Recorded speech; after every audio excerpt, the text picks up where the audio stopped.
for the battered but proud people of the Empire State. From the financial and entertainment epicenter of New York City to the sleeping and empty small cities and towns of upstate, which once bustled with manufacturing, mining, and farming. We all know from inspiration, history, and nature, we deserve a return to the success and growth of generations past, a birthright being squandered by corruption in Albany, and the depredations of an insecure, scheming mountebank posing as governor, who loathes both us and himself. As liberty beckoned to enslaved peoples behind the Iron Curtain via American broadcasts after World War II, we now say, believe, rise, and join us. Welcome to Radio Free New York. Hey guys, welcome to Radio Free New York. I'm your host, Andrew Hollister, and we've got Kevin Wilson with us. Howdy. Hey, how's it going, Kevin? Oh, not too bad. Living the dream. Awesome. Very good. For those of you who don't know, today is primary day in New York State, and this is going to be, I think, the first ever Libertarian primary. Is that right, Kevin? Yeah, it is. A first ever Libertarian primary. At least one where you go out and you vote, just like the major parties. So there's a couple primary elections going on today throughout the WYSL listening area and our other stations too, WACK and WENY. There's a few things going on.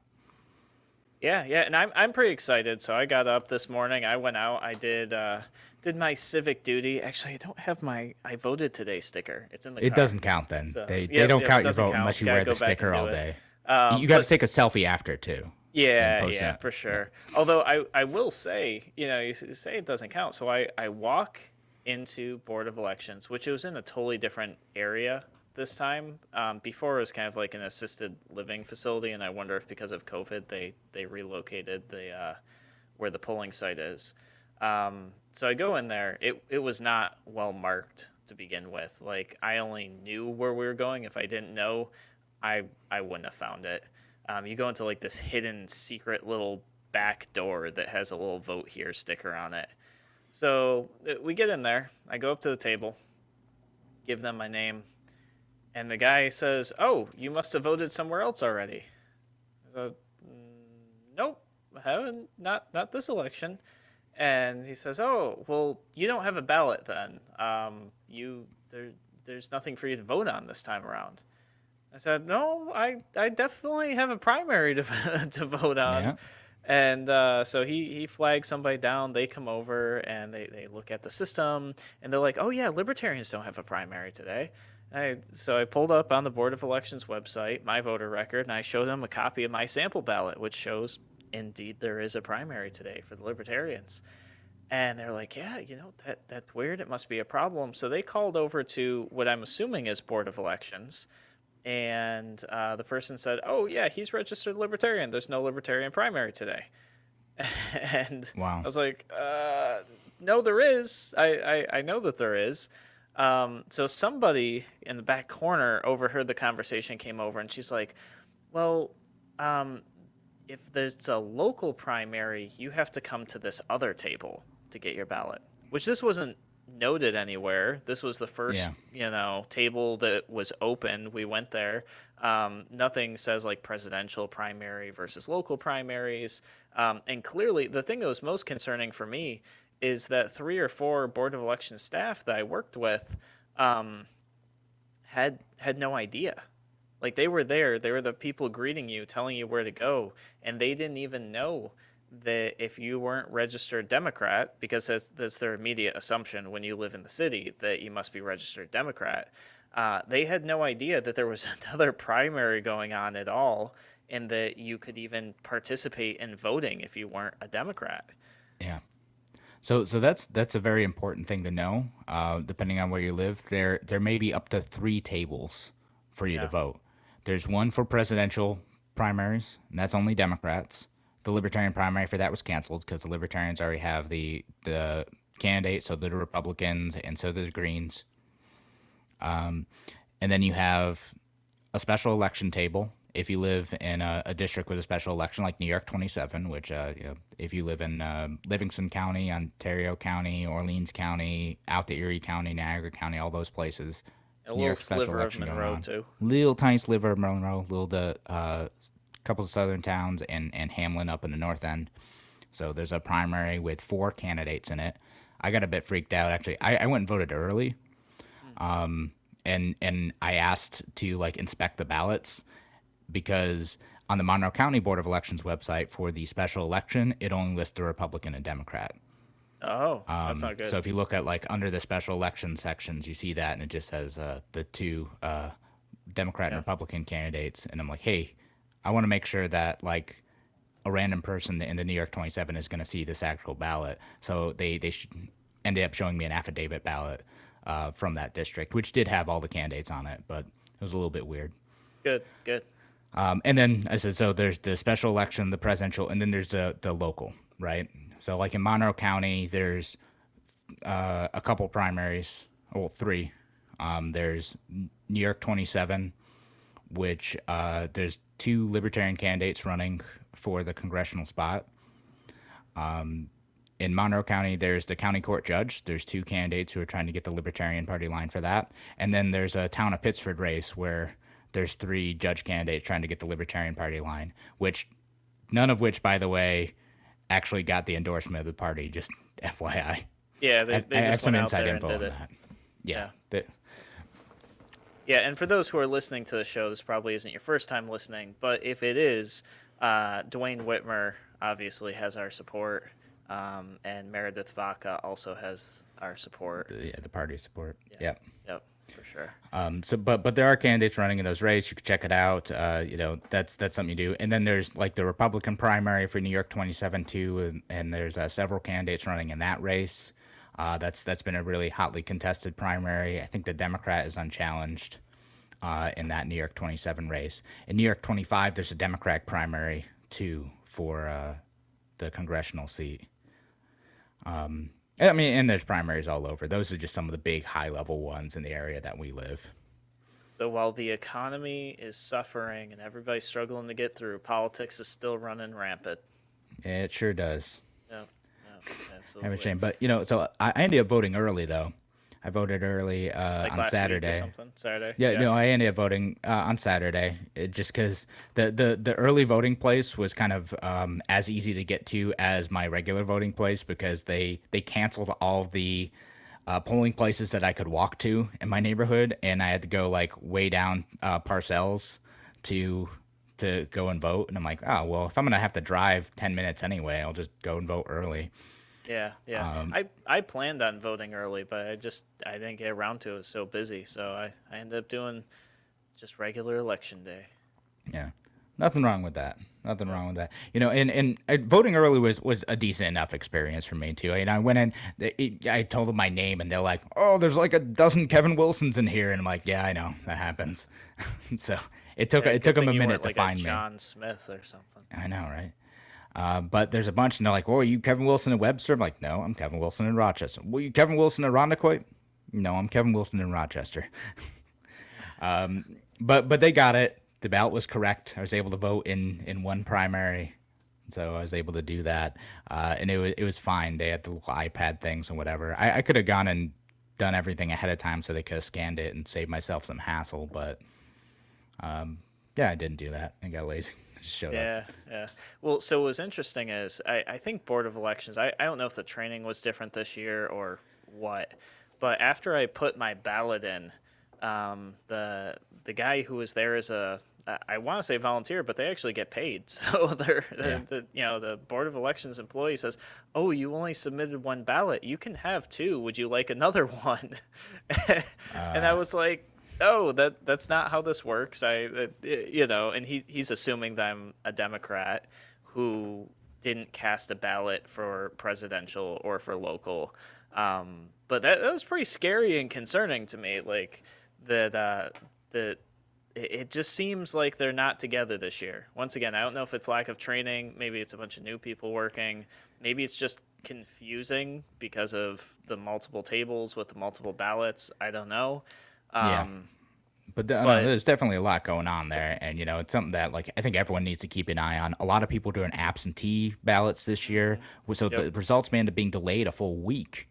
Because if not longer. I bet you it ends up being longer because with the very basic mistakes that appeared to be happening while I was there, I was pretty nervous. I'm pretty nervous and kind of have some low confidence in the accuracy of the results based on my experience anyways. And I'm normally the one that goes to bat and defends Board of Elections and says, like, they're really on top of stuff and they're really organized and together.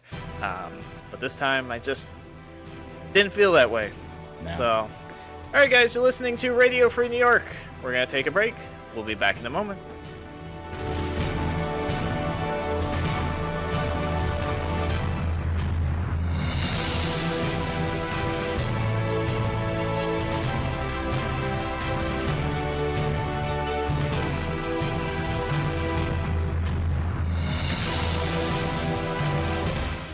Your business relies on computers and technology to operate. Slow, unreliable networks and servers can cause unplanned downtime and affect your bottom line. The experts at SimpleTech Innovations are here to help. Their preventative maintenance program ensures that your computers and network are kept up to date and monitored for any issues, keeping your business running smoothly. They also help clients achieve HIPAA, PCI, and New York State cybersecurity compliance to keep your network safe and secure. Whatever your business IT needs are, SimpleTech Innovations should be your first call. They've won the Best in Rochester 8 years in a row and have an A+ Better Business Bureau rating. Call them today for a free consultation at 585-200-3182. That's 585-200-3182. SimpleTech Innovations. I'm Las from Action Towing and Service. We are the biggest towing company in New York State, but we do a lot more than just towing. We will tow just about anything, but we will also repair just about anything as well. We offer a courtesy shuttle and pickup. We offer a drop box service. We have all these amenities that we've put in place to make sure that every one of our customers can receive the best service possible. Please give us an opportunity to win your business. Come down and visit us at 275 Marketplace Drive, right off of Jefferson Road. A reminder from Abate Monroe County. American bikers aim toward education. Distracted driving is dangerous, so pull over and eat. Don't try to read your mail and newspaper, and stay off your cell phone. Make a mental note to be more alert, making it a habit to expect the unexpected. Remember to look twice. Save a life. Train yourself to watch for motorcycles which are harder to see. Join Abate, and your family will be protected with a free $4,000 accident policy. Ride safe. Ride free. Ride often. Abate. If you ride with us. Google Abate Monroe County. Why do businesses choose to move their website from Wix and Squarespace to SimpleTech Innovations? Maybe it's their excellent customer service or attention to detail. Maybe it's their ability to give a truly customized solution. Or perhaps they just like the fact that SimpleTech is a local small business that builds great relationships with its clients. Whatever the reason may be, you can rest assured knowing that the local team at SimpleTech has your best interest in mind when building or updating your website. They're hands-on and love helping customers achieve their goals. But don't take my word for it. They've won the Best in Rochester 8 years in a row and have an A+ Better Business Bureau rating. If your website doesn't match your dreams or isn't achieving your goals, give the professionals at SimpleTech Innovations a call today for a consultation at 585-200-3182. That's 585-200-3182. SimpleTech Innovations. You're listening to Radio Free New York. Hey guys, welcome back to Radio Free New York. I'm your host, Andrew Hollister. We've got Kevin Wilson here, and today is primary day in New York State. So, go to your Board of Elections website, check, see, do you have a primary? You would hopefully have already gotten a note in the mail from Board of Elections, or maybe you're super on top of things and you already know who the candidates are, who you plan on voting for, where they stand, what their positions are, and who you think would best represent you. Man, Kevin, how different of a world would it be if that's how all the voters were? Quite different.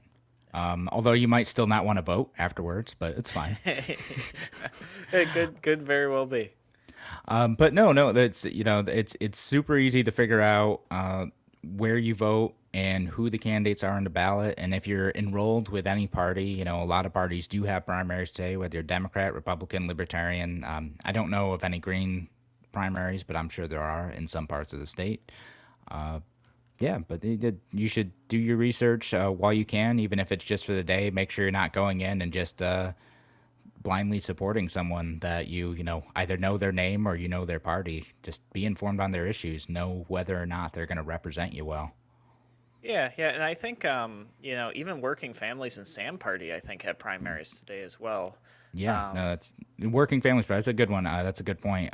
Working Families Party probably has a couple primaries, and then oftentimes whoever wins that isn't necessarily the candidate on the line. Is whoever wins the Democratic nomination ends up on the Working Families Party line. Nine times out of 10. They flex that behind the curtain muscle or something. Yeah. And magically people just resign from being on the ballot. That's how it goes. Yep.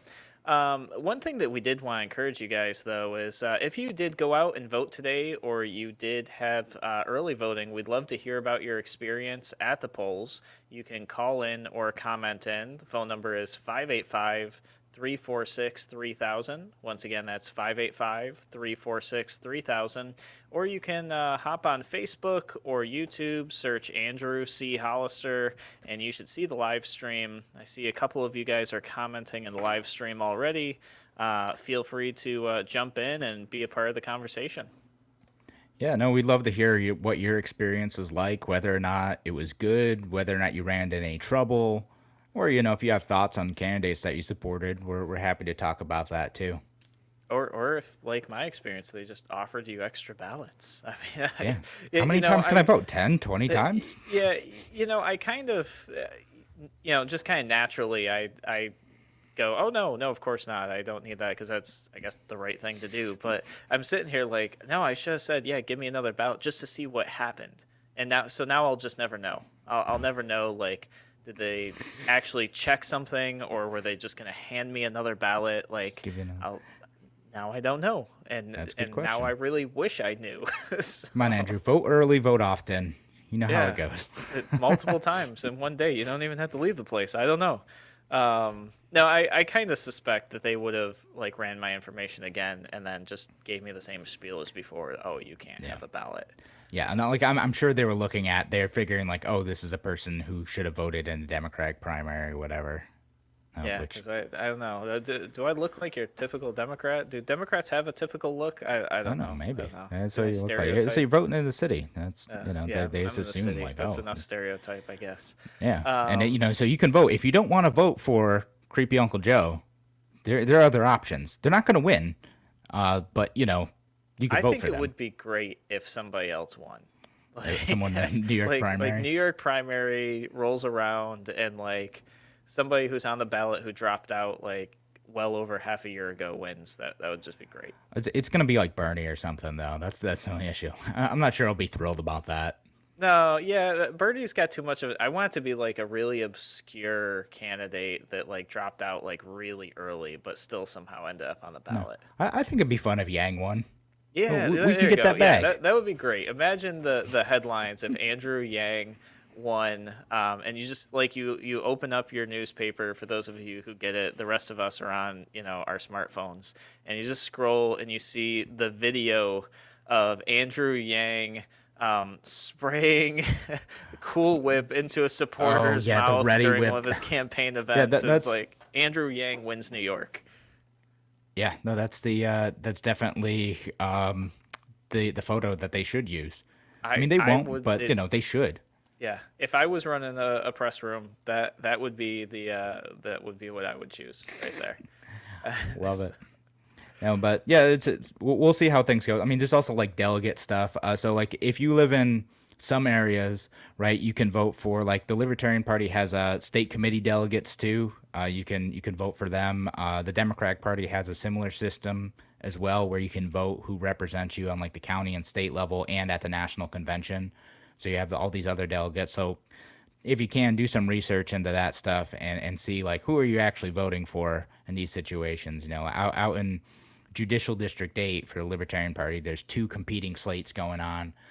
Andrew, you and I are on a judicial district slate too. We just they canceled the primary for that one because there wasn't Yeah, enough candidates. I was gonna say that, because my wife was actually asking, like, oh, who else are we voting for? Because we're not used to seeing a ballot that literally has just one line with two names on it.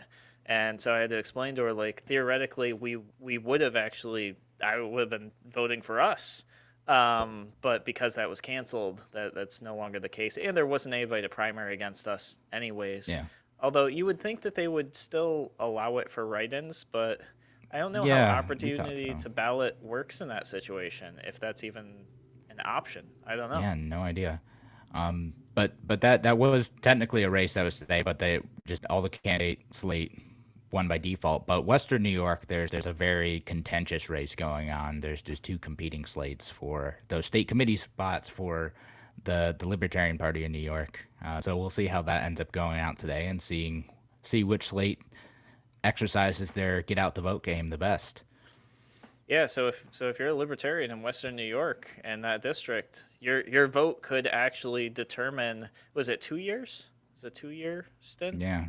Yeah, the next 2 years of the direction of the Libertarian Party in New York. Yeah. No, I think we said we were going to talk about like the merits of absentee ballots. We only got a few more minutes left now, but We can kick it off. Yeah, I've got Okay, it yeah. here. So, a lot of people are doing absentee ballot this time around. I know I got a letter in the mail from Board of Elections. Kevin, I'm assuming you did as well. That basically said, hey, fill out this application so you can do absentee ballots. And then I think it was an additional note, or maybe it was with it, that was from Board of Elections that basically said, hey, if you want to not go in to vote because of COVID, select medical reasons as the reason you need an absentee ballot. Did you get something similar, Kevin? Yep, got the same thing. So I got that, and I was like, "Oh, cool! I should do that." And then I set it on my my junk mail desk, and yeah, then I forgot about it. Yeah, yep. Well, it's interesting too, because I wondered to myself, and of course I'm gonna say this out loud, and you guys are gonna hope I have the answer, and I never actually researched the answer. So maybe somebody great. who's listening Oh, has it. it's good radio content, Andrew. Thank you. Yeah. But I wondered to myself, I wondered what actually constitutes a medical reason to have an absentee ballot. And if COVID-19 and the lockdowns and the executive orders and all of that actually aligns with the state law's definition of medical reasons for absentee ballots or not. And you know how my mind works. I just start kind of like thinking about how goofy New York is, and how they could then theoretically go back and go, well, technically these medical reasons weren't actually legitimate. Nobody will really challenge it. But I did wonder if it was actually a legitimate use, or if government was like, we're just going to bend this rule here and hope that nobody notices. Yeah, I feel like there's an executive order on this, and we're gonna have to look it up over the break. But I feel like there's some executive order that clarified that the state law allowed for this. But it does open up the question too, like if we're, like we both went and voted in person, but like, should people just be able to vote absentee all the time? What's the actual drawback of that? Now, I know that there's a case against it, and we're not going to dive into it quite yet, but there's a case against voting absentee all the time. So maybe we'll dive into some of those issues soon. But, to me, it's like, well, why not? It's convenient. It just goes to your home. It still counts. Is there a way to keep it secure? Then why not? Yeah, I personally, I'm for it. I don't think you should have to have a reason to exercise your right conveniently. Like, why should you be like, hey, government, I have a sick note. Can I please vote from home? Like, I'm thinking, take the reasons off, take the, quote unquote excuses off the absentee ballots, and say, yeah, why not? You want to vote from home? You want to vote absentee? Sure, go ahead. I actually want to take it a step further, though, and we'll talk about that when we come back from the break, and maybe we'll have Kevin bring up the argument against absentee ballots as well. So we're going to take a break here, folks. We'll be back in a moment on Radio Free New York.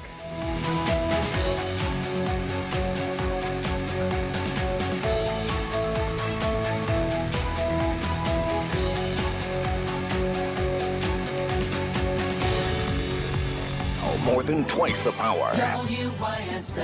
More powerful FM 92.1, FM 95.5 West, and 1040 AM WYSL Avon Rochester.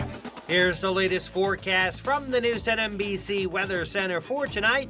We'll see skies clearing out. It will turn a little cooler, noticeably less humid overnight. We'll drop into the lower 60s on Wednesday. A pretty nice day coming up, sun and clouds. A much cooler breeze staying in the 70s and noticeably less humid Wednesday afternoon. Thursday, sun and clouds, slight chance of an afternoon shower or thunderstorm with temps again in the 70s. I'm Rich Cornelia on WYSL.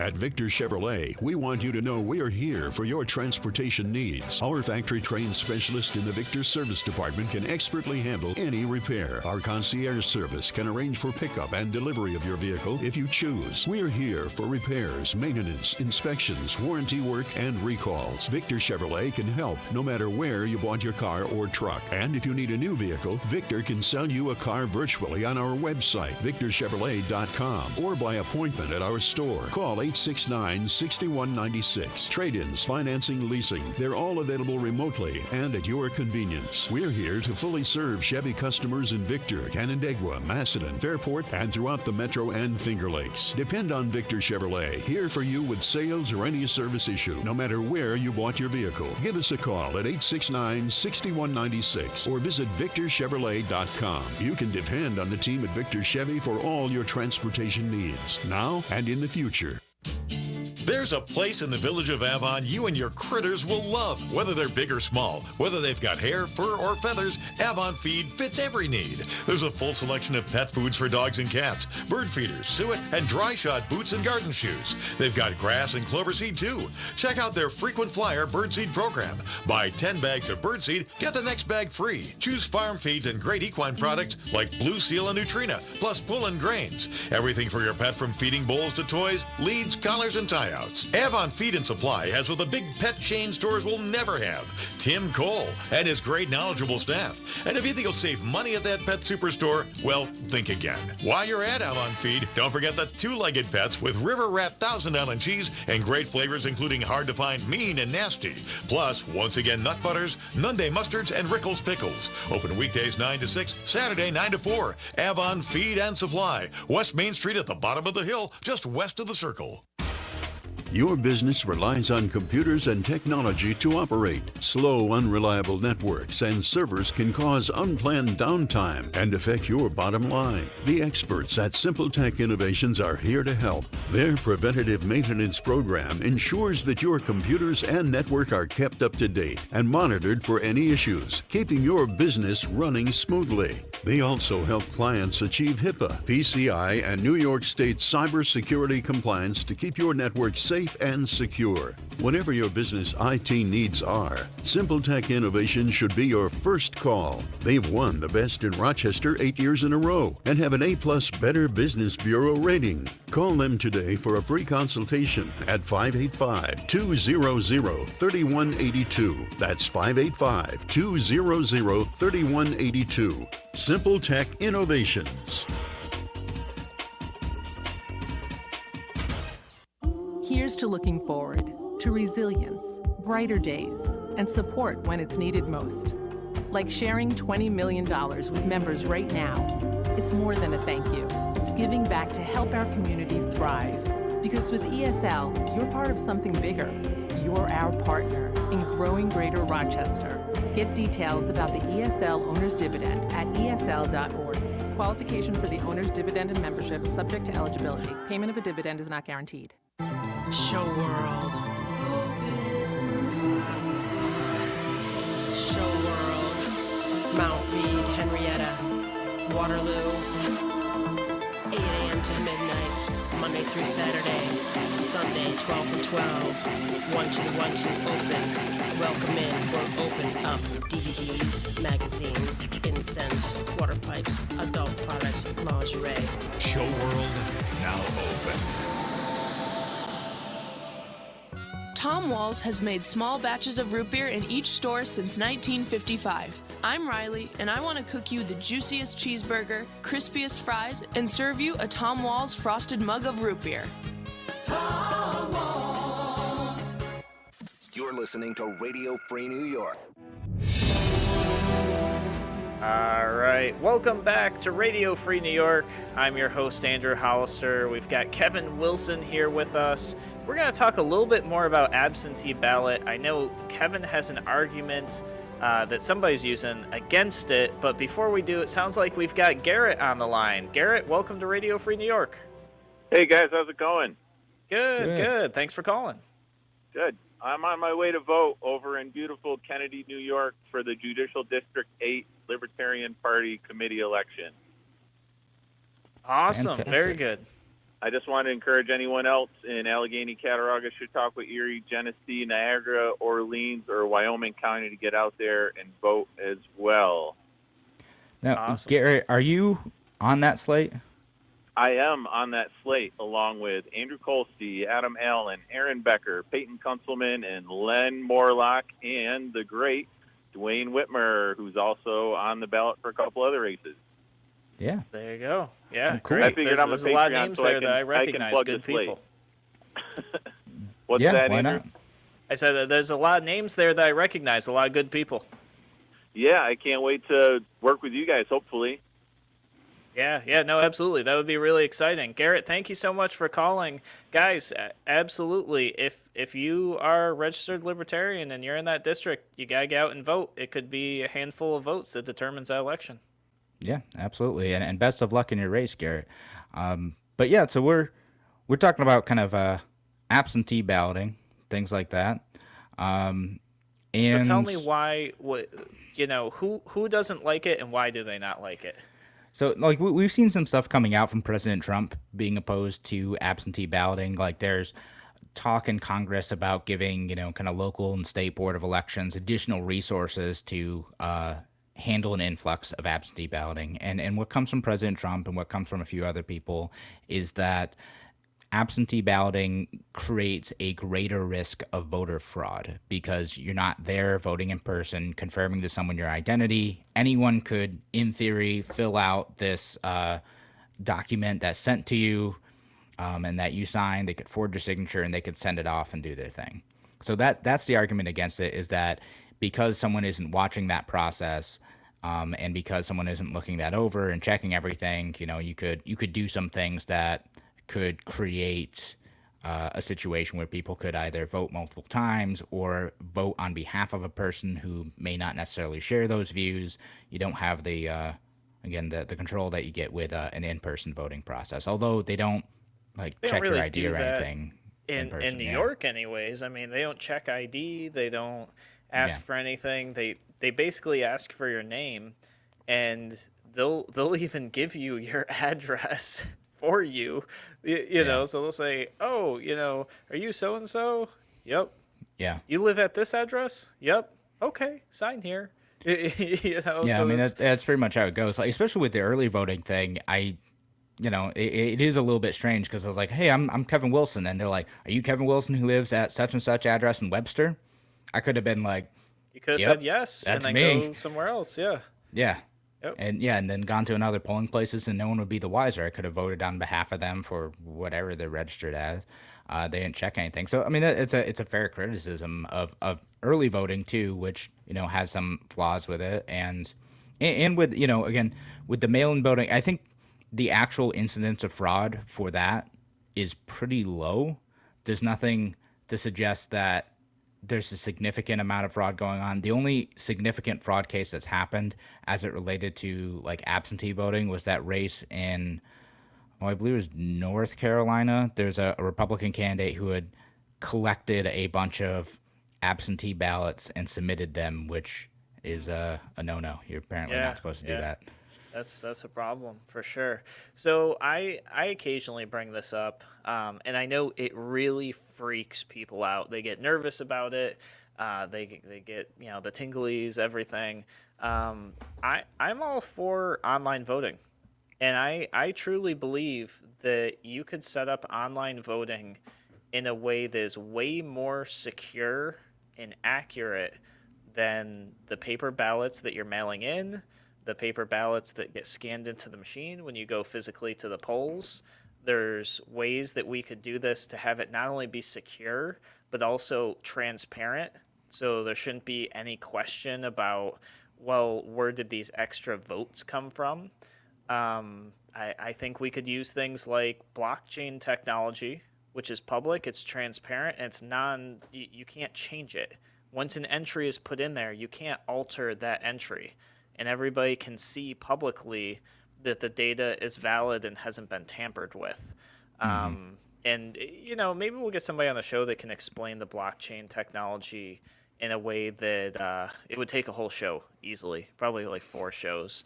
We're gonna nerd out on one show. Yeah. You're gonna need your coffee. And people your are either 5-hour gonna love it or fall asleep, depending on like the type of person you are. It's geeky, it's nerdy, it's something I enjoy.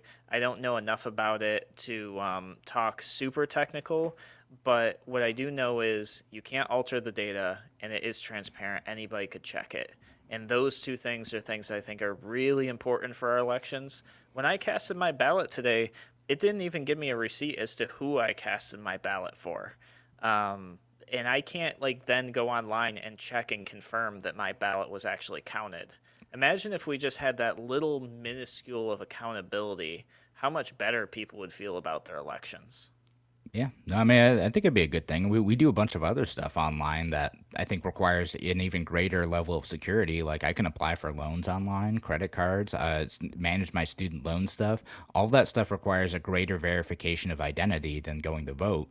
So like, why can't we leverage blockchain technology and other forms of identity verification to say like, all right, I'm voting. I have like a unique voter ID or something that I can put in. I only get to vote once and all the day. Yeah, no, absolutely. And then be able to check it. Love it. I think that it could definitely be a very secure, easy, and simple way to do voting. You wouldn't have those goofy questions like, did you flip over your ballot? Did you take care of this? Did you take care of that? It would be really easy. You put in like your social security number. You confirm maybe 5 other things about your identity along with your date of birth, and then you have your ballot. And when you fill out your ballot, you then get the chance to review it, submit it. You see what it was. You have a receipt printed with a unique identifier that you can always go back and check that your ballot was counted and it was the votes that you wanted. I think it would be a significantly better system than what we have now. Yeah, I mean, it should be easy enough. It certainly sounds more secure than the early voting system that we have, which again, I like the early voting thing. I thought it was convenient, but maybe not the most secure. I don't know. Maybe there's other checks in there I didn't realize, but it didn't feel super secure to me. But yeah, this is a good thing. People go from home. I take a weird position on should we have more people voting? Making voting more convenient comes with its own set of pitfalls, dangers. Yeah, for sure. There's some issues with that because you get a lot more people voting, and then you're like, all right, do people understand the candidates, what they're voting for? Are they voting for someone who's just more popular or whatever? So there's good voter education opportunities related to that too. But I think we do so much other stuff online nowadays, and we do it more securely. Government's always one of the last places to catch up on this. Yeah, and just imagine the amount of money we would save on paper and mailing. And, oh, wait, everybody better close their ears on this one, especially the donors. But the ridiculously expensive voter machines that have to be updated every 6 years for some reason. They have to get all new ones. We'd save a ton of money. We have to update those frequently so the Russians don't hack them. Yeah, there you go. Andrew. It's always the Russians. Yeah. So. I think this is could be a huge time saver, cost saver, and make it way more convenient. It would definitely, I believe, increase voter participation. And there could be some bad consequences for that too along the way. You might get some greater uneducated voters, people who are just even less educated about the process. That could be a problem. But then candidates will have to get better. Parties will have to get better with outreach and education. If you make it easy, it's on you to educate the voters about what you stand for and what your opponents stand for, all that. Yeah, no, absolutely. All right, guys, we're going to take a break. We'll be back in a moment on Radio Free New York.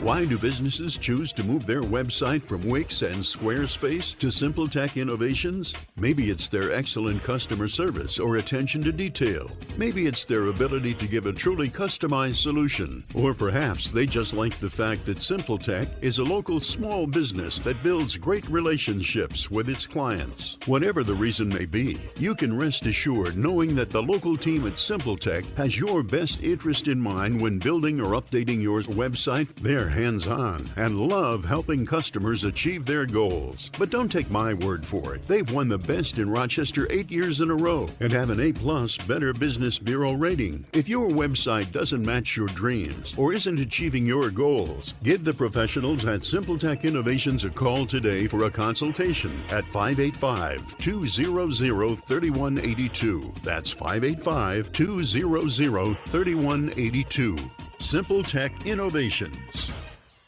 Aircraft Environmental Systems proudly supports Radio Free New York. Rochester-based leaders in climate simulation chambers for America's R&D laboratories. We're experts in troubleshooting, calibrations, custom designs, and consulting for more than 40 years. Industry pioneers, we created the first ever fleet of temperature, humidity, and altitude test chambers available to rent coast to coast. Trained and trusted by environmental chamber manufacturers, we are ACES. Find us at acesinc.com. Fiorella, a family-owned farm-to-table Italian restaurant at the Rochester Public Market, is open for curbside contactless takeout Wednesday through Saturday. Lunch 11:30 to 2 and dinner 4 to 8. Fiorella offers wood-fired, old-world-style pizza with naturally leavened dough and house-made fresh pasta. Check out our Facebook and Instagram at Restaurant Fiorella for nightly specials. Thursday is gnocchi night. Call 434-5705. View the takeout menu on the web, restaurantfiorella.com. Your business relies on computers and technology to operate. Slow, unreliable networks and servers can cause unplanned downtime and affect your bottom line. The experts at SimpleTech Innovations are here to help. Their preventative maintenance program ensures that your computers and network are kept up to date and monitored for any issues, keeping your business running smoothly. They also help clients achieve HIPAA, PCI, and New York State cybersecurity compliance to keep your network safe and secure. Whatever your business IT needs are, SimpleTech Innovations should be your first call. They've won the best in Rochester 8 years in a row and have an A+ Better Business Bureau rating. Call them today for a free consultation at 585-200-3182. That's 585-200-3182. SimpleTech Innovations. Radio Free New York. All right, guys, welcome back to Radio Free New York. I'm your host, Andrew Hollister. We've got Kevin Wilson here with us, and we're just talking about the idea of online voting. So feel free, post in the comments online, and let us know what you think about online voting. Are you worried that it would make things dangerous? It would be easier for the Russians to hack? Gotta worry about them Russians. Yeah, it's always the Russians. You know, you got to think there's got to be at least one other country that wants to hack us besides the Russians. North Korea? North Korea, maybe. I don't know, but you never really hear about the North Koreans. He's had the Sony hack allegedly that happened a few years ago. Maybe they just don't have the technology over there to do all the hacking. I don't know. Who knows?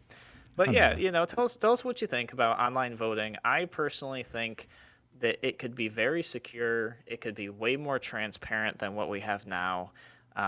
We've got the technology for it. It's there. It's available. But I think a big issue that we have with government is driven not by talent, but by who gets elected. And sorry to say this, folks, but the people with the most talent aren't the ones getting elected. Yeah, those aren't necessarily related. No, not at all. So what you have is you've got a lot of people elected in government and running government and then appointing people in government who just don't understand technology or this type of technology. Maybe they have some fears that are sometimes rational, but also sometimes very irrational. And it really puts government 10, 20 years behind private industry. And then when government does try to catch up and they go, yeah, you know what, we're going to break into the industry. We're going to do something now that the private sector has been doing for decades. They somehow manage to screw it up along the way anyways. I look at things like the Affordable Care Act health exchange website, which was, I think, mess. Yeah, like 600 million over budget, like months late, and then broken when it finally released. Yeah, so I could see why people would would be concerned about online voting. You know, if government put it together. Although I'm very pro online voting, I think it could be done right. I think my perception is if created, developed, and maintained by the private sector, it would be done right. But if done by government, maybe it would be really awful. I don't know. Yeah. What do you think, Kevin? Could be bad. And that's specifically my worry too. It's like, all right, like this is a good idea. We know that the private sector could deliver on this and do a great job and keep everything secure. You know, and if there were any hiccups, you know, you could always go to a new vendor. Government's a monopoly, though, right? Yeah. Like, are they going to do it right? And you know, we got a comment from Rosie here. It says online plus paper ballot backups. That's an interesting thought. You know, I don't know how that would work necessarily, but I mean, maybe like a verification. Something. But Yeah, or, I mean, you know, and my it could be thought is that when you cast your ballot online, you could print that receipt, that paper copy of your ballot, and it would have an ID on it and a barcode, and you could look it up at any time and validate that your ballot was still recorded as that. Yeah. And so like you'd have that kind of like private receipt where it's not like some rando could like go look up your stuff without like kind of a long verification process, but like you'd be able to look it up and verify this is who you voted for and when and all that stuff. Yep. So you'd have to find some way to keep it secure that way while maintaining like the privacy of your ballot. I think that's a big thing too, is people would be concerned, like, you know, are they going to be able to determine who I voted for specifically, and are there going to be any repercussions for that? Yeah, I mean, I hear murmurs from the people at Board of Elections that they can kind of already tell based on sign-in sheets and ballot timestamps. So I don't know that, you know, you and I can't get access to that data, but I'm you could probably figure it out. Yeah, because you have like the voter number, right? Like, you know, like when you sign in, like, okay, this is ballot number, whatever. Exactly. And yeah, so I guess you could already figure it out if you felt like doing it. If you have access to the data, I have heard from people who've worked for Board of Elections in the past that they can look at the time that they signed in and received their ballot, and then the actual ballot number in the machine, and they can get a pretty good idea. Right, so like election district 4, you know, ballot number 110, you know, signed in at this time. Yep. Yeah. Yep. Absolutely. So I think it's there. I think there may even be better ways to track it than we know about. But thus far, that data hasn't been leaked, to the best of my knowledge. But maybe it's just government so far behind they don't know how to leak that type of data yet. I don't know. That's so far behind they can't have a data breach.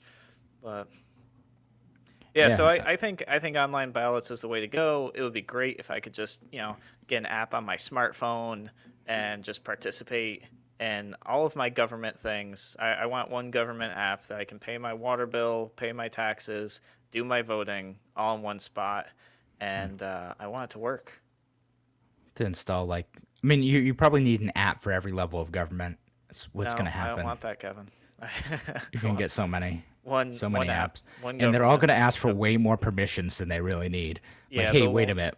Why do you need contacts list, the ability to make phone calls on your behalf? Yeah, it would be terrible. Yeah, no, all that stuff. Like, oh, you can look through my photos, so that's, you know. Yeah, that's not creepy.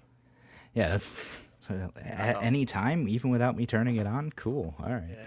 Yeah. I mean, but it, like, again, to me, it would still be cool, right? Like, it's still, I agree. Like, we should be able to download an app, and I should be able to get like an app from, State of New York or whatever, and I'd go in there and vote and pay my, what do you call it, like my car registration renewal. I should be able to pay my taxes on there, do whatever. Just to get it all done. If this were a private corporation, they would have figured that out by now. Yeah, I mean, look at Spectrum, right? You can pay for your internet and your phone and your TV on one bill in one place. Who'd have thunk it? Who would have thought? Yep, absolutely. I see Matthew on YouTube here says government has the Midas touch, turning everything into manure. Yeah, that's that's I'll go with that for sure. Yeah, nice government touch. That's how it goes. Yeah. I think it's gonna. Yeah. And it looks like Rosie on YouTube also says that Tulsi Gabbard actually had a plan for paper ballot backups. So we'll have to explore that a little bit and see what that was. Maybe somebody's already solved that problem. Maybe she figured it out. Yeah, I'm sure lots of smart people have spent time thinking about this. There's got to be a better way to do it. So, like, even if you have online balloting, plus you still go to voting in person, whatever, like, I feel like we can do both. I know some people, online stuff, it's going to be confusing to them. Ain't going to work. But, like, it'd be convenient for me. Yeah. Well, and, all of this goes back to something that people who support big government get really, really scared of. They start thinking, well, if you allow for things like online voting, if you have a government app that allows for bill pay, if you can combine all your bills into one convenient place, what you're not going to need, Kevin? Government employees. Yeah, that's true. Andrew, we're threatening to kill jobs here. Yeah. Well, and the federal government's the biggest employer in the United States, second only to Walmart, and Walmart taking number 2. So they employ more people than Walmart does. Imagine if, like, paying your taxes was super simple and you could do it with an app. Imagine how many, jobs that would kill. How many fewer employees you might need at the IRS. Well, I tell you what, my wife and I on one of our trips to Czech Republic had to pay some government bills there. You go to a vending machine, and you just pay your bill at the vending machine. And then if you need to prove it, it gives you a receipt, and you can walk to, like, the DMV, and you just show them the receipt that was paid from the vending machine. It's, like, crazy. Easy enough. All right, replace them with robots. Cool. I'm down. Yep. So, you just put in, like, your social. It brings up all the things. You're like, yep, DMV, I need to renew this. Boop. You put your card in, it gives you a receipt. Then you go to DMV with the receipt, and they just hand you the paperwork. You wait in line like 3.5 minutes. So, I can't imagine an experience at DMV that takes 3.5 minutes. I know. There's no lines. There's only one person working the whole DMV. It's nuts. So we could totally do it. It would throw a lot of people out of a job, though, which is why big government folks won't go for it. Absolutely. I don't know. All right, guys. Thank you so much for joining us here on Radio Free New York. We'll be back same time, same place tomorrow.